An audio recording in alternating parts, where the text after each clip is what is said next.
Mga kapatid, kung feeling mo matindi na ang tsikahan sa TikTok, X at Reddit, ay naku, may nauna na po riyan. At ang pangalan niya ang nag-iisang Inday Badiday. Maria Lourdes Jimenez Carvajal sa tunay na buhay.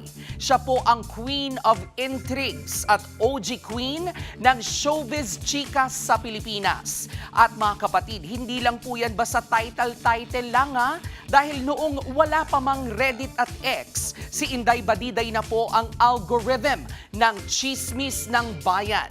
Kapag may hiwalayan, awayan o revelasyon, madalas kay Inday unang umaamin ang mga artista.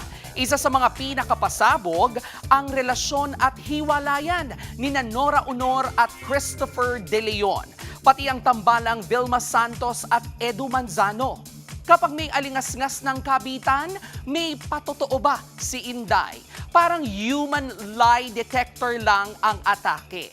Eto pang matindi, si Inday Badiday rin ang reyna ng blind item. Yung tipong kahit hindi pangalanan, gets na gets ng buong bayan kung sino ang pinag-uusapan. Tatak na po niya ang mga linyang careful, careful o kaya the original is the best. At hanggang ngayon, abay relevant pa rin si Inday Badiday. Sa katunayan, nabanggit pa siya sa Senado sa gitna ng intriga. Mga kapatid, lahat po tayo may pagkamarites, lalo na kung usapang showbiz. Pero tandaan, ang tunay na chika may responsibilidad.